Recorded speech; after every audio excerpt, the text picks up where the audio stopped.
everyone, welcome to my channel. If you've never been here before, I'm Lara, adoptee, adoption wellbeing researcher, coach and psychotherapist.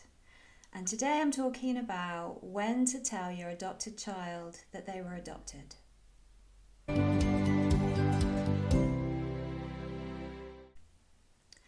You might have noticed that the backdrop is different. There's been quite a lot happening this summer.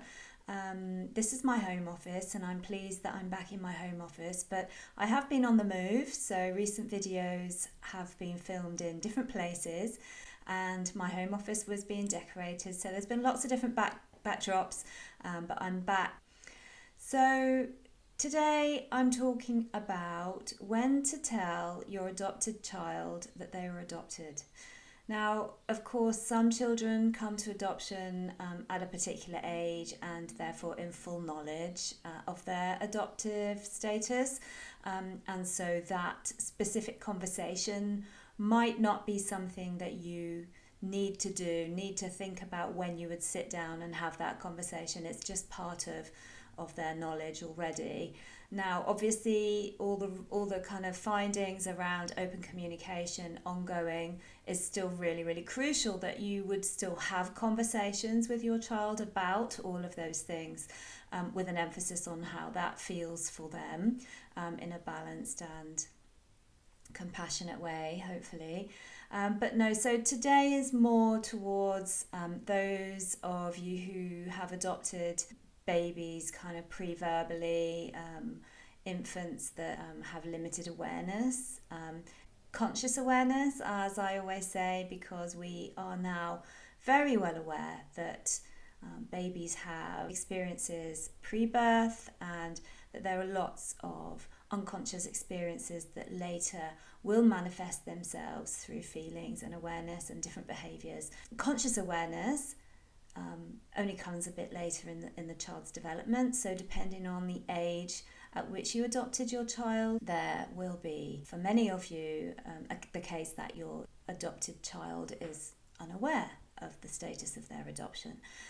And in adoption circles, there's lots of conversation around this, and I think it's a tricky one. My own feeling is that it's a fine line. You do need to walk a fine line in trying to get this right. I think that there are absolutely a couple of things that you should try and avoid doing, and ways in which you should try and avoid approaching that topic for the first time. But as I always say, it's always about balance. So I'll just start with my own experience. My own experiences, I think I was told at around the age of 4. I think it probably coincided with my mother expecting her first biological child, which was unexpected, and she was unaware that would be the case when she adopted me.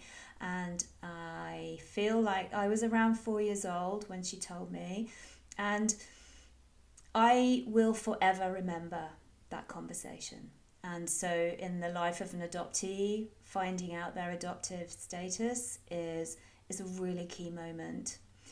Having it confirmed, maybe I should put it better that way.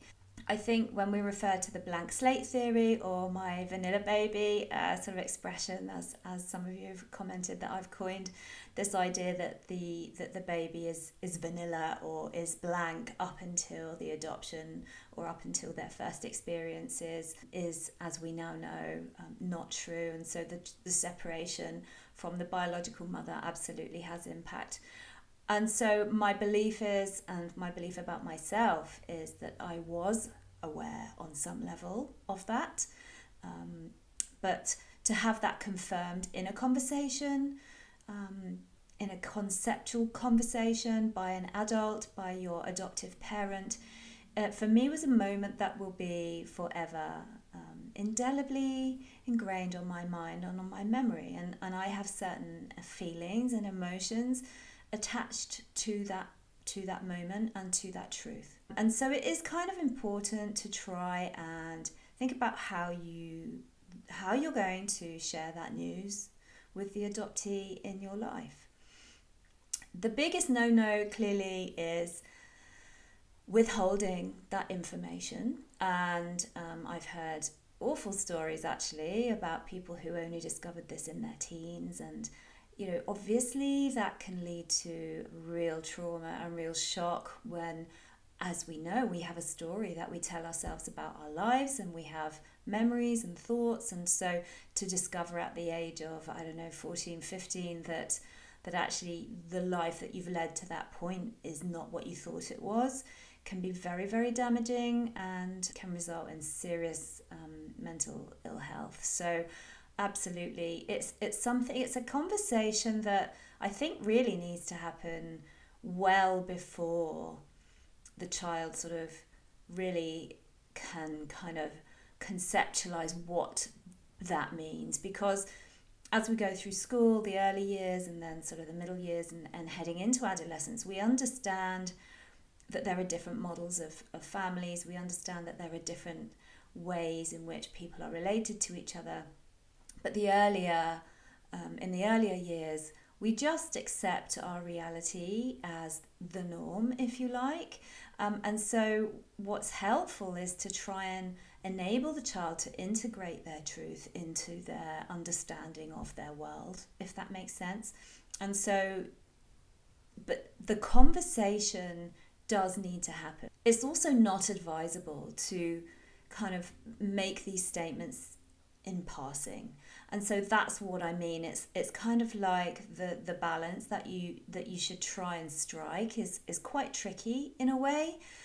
For me, there was one pivotal conversation, as I've said already, and I do remember it. In fact, I remember everything about the environment. I remember the room. I remember what it looked like.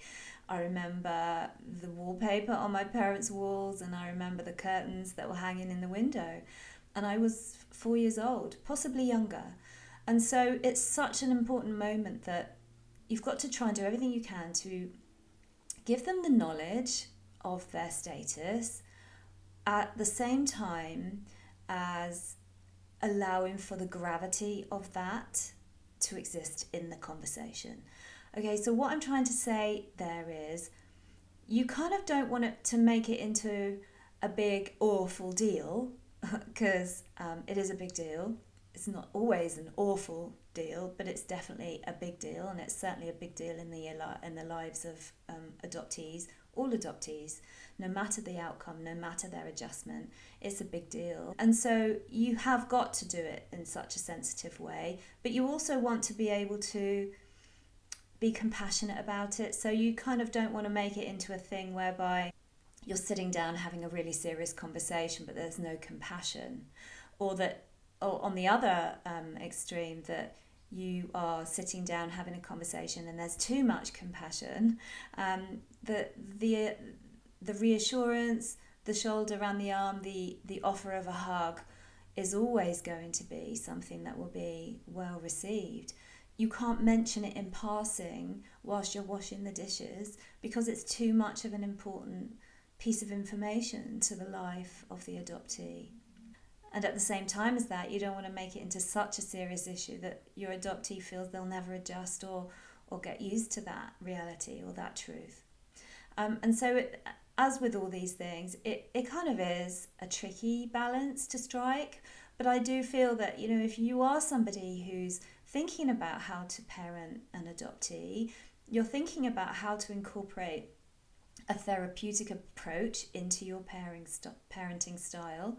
You're thinking about how to deliver knowledge and information in a compassionate way, and you're open to communicating with the adoptee in your life about those things, you're there for them, then I think that you're already somebody who will be able to do this sensibly.